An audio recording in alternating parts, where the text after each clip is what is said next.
Hi, very good morning to all of you. Today we are going to discuss about team dynamics at work, which is HR 301 is a part of your MBA third semester HR specialization syllabus. We'll be discussing today about the effective team. What is an effective team? What are the principles or the characteristics of an effective team? How to build an effective team? How to become a very good team member of an effective team? What is an Apollo syndrome and what is an Apollo team? Why the Apollo team fails and what are the characteristics of a successful Apollo team? So these are the things we are going to discuss today. But however, we'll be starting with the importance of teamwork with an age-old story of the hare and the tortoise. The age-old story, if you can remember, that the hare and tortoise have gone for a race, and the hare was overconfident that he is the fastest, that he is going to win the race. And that's why, because of his overconfident nature, he took a nap in between, and the tortoise slowly but steadily won the race. So, what was the moral of the story? The moral of the story was slow and steady wins the race. But the story does not end here. Now the hare is thinking that why I have lost the match? Why I have lost the race? I could have won. I am the fastest. So then he again approached tortoise for another race, and this time he ensured he did not took a nap, and he continued running and ultimately won the race. So what is the moral of the story? Moral of the story is the fast and consistent will always beat the slow and steady. So if you are slow and steady, but your competitor is fast and consistent, rest assured they are going to beat you. So in a tough competitive corporate world, you have to be fast and consistent. Right? It is good to be slow and steady, but it is always better to be fast and consistent. But the story does not end here. Now the tortoise is thinking how I can win the race. So the tortoise have developed another strategy and approach here to go on for another race, but in a different route. Now there is a river in between. So this time also here did not took any nap, but after reaching that river, he could not cross the river. The tortoise slowly and steadily came across the river and on the rest. So what is the moral of the story? Identify your core competency and change your playing field accordingly. Okay, so if you are good at communication skill, identify the opportunities in the organization where you can utilize your skills of communication skills to showcase that.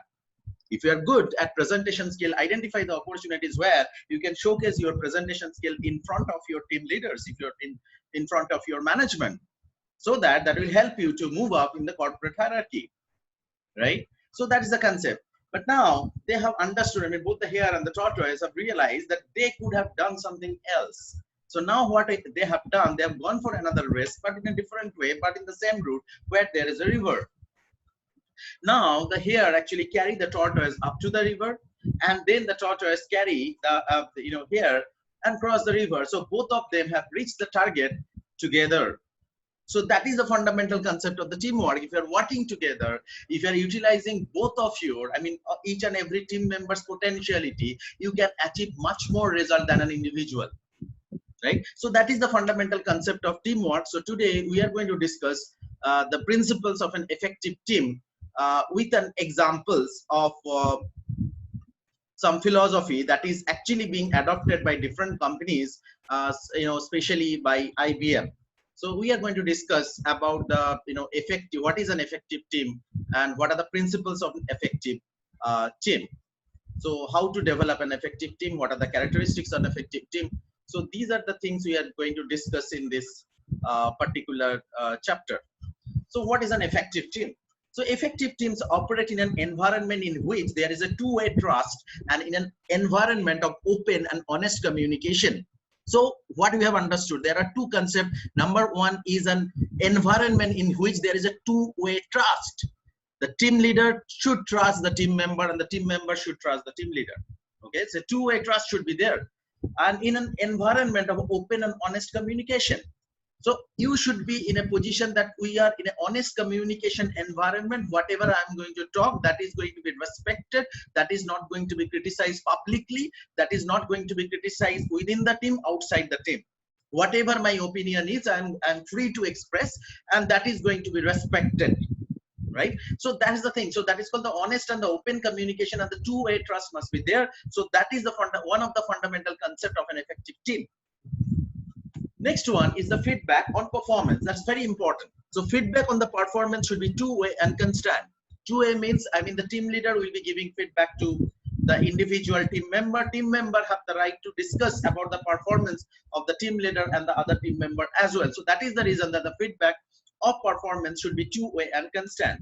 And it should provide information to all the members of the team on how their work support the specific and the overall effort of the team and the practices. That is very important. That is, each and every individual team member has the right to know how their effort performance is affecting the overall team performance. The big picture everybody has the right to know.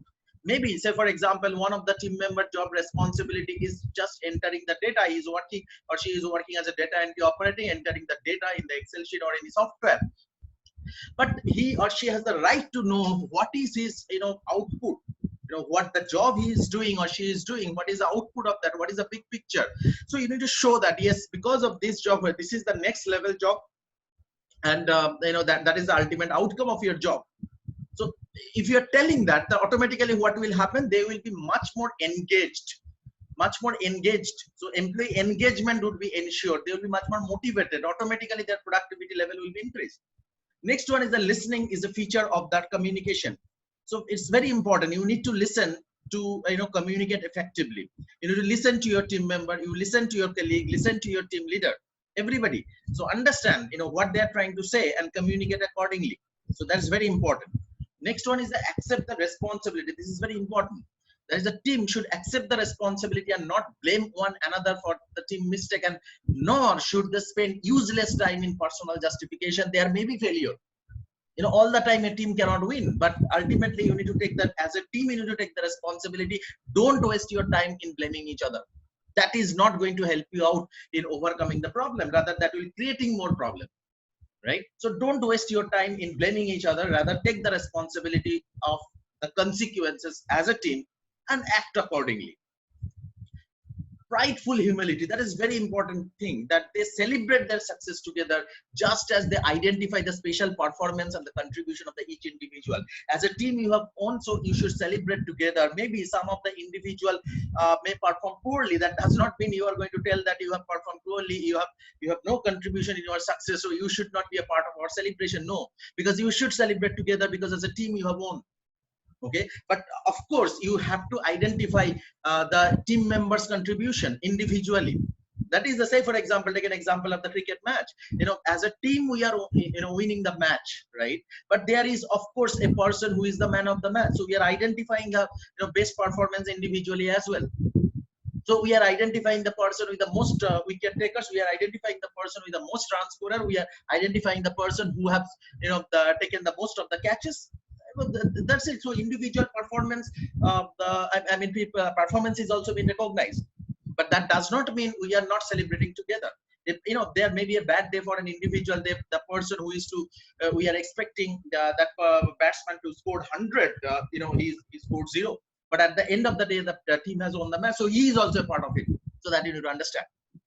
Okay, so good teamwork is based on the prideful humility, pride in the outcome of the team, and the humility that assumes that the other team members may well have a level of expertise that can add value to the outcome. Take another examples of the same cricket match. One of the bowler who is very expensive throughout the match. Okay, he had not taken any wicket, but in the last over there is only 1 ball and 2 runs that is required, and that particular bowler have bowled a dot ball, and ultimately your team have won the match. Though that bowler has very much expensive throughout the match and did not take any wicket, but ultimately because of this dot ball you have won the match. So that you need to understand the potentiality. Somebody have maybe failed in the particular assignment in a particular team, but you need to understand that particular team member have that the kind of potentiality. So that is the concept of the prideful humility. Next one, mistakes as opportunities. Good team look upon the first time mistake as the opportunities for learning rather than criticism and punishment. At the beginning, if it is a fresh team member, new team member, maybe they may be doing some mistake, but that is an opportunity for learning. Don't go for any punishment, don't go for any criticism. Allow them to do some mistakes and learn from that mistakes. But of course, if the mistakes are repetitive in nature, you have to be tough, and just there to encourage the appropriate risk and the innovation. So that's very important. So mistakes and opportunities, at least at the beginning. So honor the contribution of others, that we have already discussed, that good teams honor the contribution of each team member, makes the total work of the team. So if, say for example, if you are having a secretary who is very good in word processing and a receptionist who is very good in customer interaction, so both the team members are having different responsibilities. Both of them are doing their own job. So each one of them is contributing in the job. So honor the contribution of others, each and every one. Okay. So everybody should feel proud to be associated with team. Whatever the job they are doing, they should feel proud. So that's why their motivation level will be increased, their engagement level will be increased, automatically their productivity level will be increased. Okay, so that's the concept of your honor the contribution of others. Now we are going to discuss about how to create an effective team. One of the technique is the stand-up meeting. That is a very important technique. That is a short meetings held at the beginning or the end of the day. They're meant to be very short. That is less than 15 minutes, and go around the table, just simple stand up and just ask simple question like what are you doing, and what do you plan to accomplish today? Is there any something preventing you to from getting your task done? So if you have any issue, so if the team members know is the all the team members are there, if you're having a problem, I'll be discussing that, they will be helping us or helping me, rather than pulling my leg and just ridicule me in front of the public that even you don't know these things. Okay, rather if the environment is that yes, if I can raise my issue, raise my problem, somebody would be there to solve my problem, and everybody will be helping me out to solve the problem, right? So that's the idea. But definitely the stand-up meeting is not number one a status meeting for the boss. I mean, it is a status meeting for the boss. Boss will be coming, and whatever the boss will be telling, and everybody will be listening, and the people will be, other team member will be scared to talk because the boss is there. That means this meeting is not going to be effective, because this is not a stand-up meeting. It is not a complaint session. Everybody will be coming and blaming each other and complaining. It is not a stand-up meeting. Which hand and identify somebody and blame, give all the blame to them, that particular person. Okay, so everybody will be playing safe by blaming a particular person. So that is called witch hunt. So definitely this particular the meeting is not going to be effective, right? So and meant to go beyond 15 minutes. So usually try to restrict this kind of meetings within 15 minutes, because otherwise again it would be another kind of boring meeting, ineffective meeting. So try to fix it within 15 minutes. That is going to help you out, right? Next is how to become an effective team member. That is very important. So we have till now we have studied what are the characteristics of effective team. Now, if you are individually, if you want to be a successful team member, what are the characteristics you individually should have? Okay. So number one is the communicate. So that's very important. No communication is a bad communication. So you need to communicate effectively. And if you have any problem, tell that. If you have any issues, tell that. If you are facing some issues, tell that. So that is called communicate. Don't blame others. In a team, you can, everybody is, can understand who is not doing well. So if you are, individually pointing out to somebody that particular person is not doing well, everybody is not a fool. Everybody can understand that if you are pointing the finger in front of others, so you are making yourself fool, right? Everybody can understand. So you don't need to identify a particular person in the meeting, right? Support. You need also support. All the time you cannot be you cannot know everything.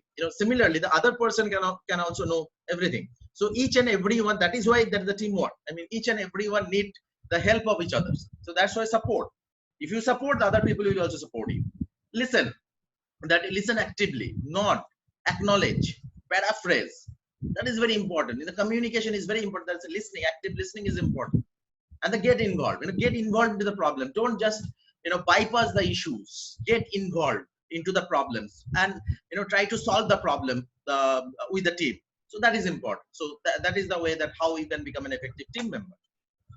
And how to form a great team, that we have already discussed. These are the principles you need to follow. Along with that, if you have very good leadership, if you had the smart people and you use the lots of training, definitely you can form a very good team. Now we are coming to another most important concept that we are going to discuss, that is called Apollo syndrome. Now what is Apollo syndrome? That is when the sum of part is less than the whole. What does it mean?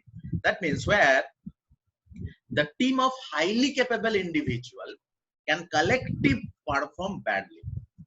That means you have identified the best individual with high capability and form a great team. But these highly capable individuals are actually perform poorly when they are working as a team. This problem is called the Apollo syndrome. And this concept was discovered by Dr.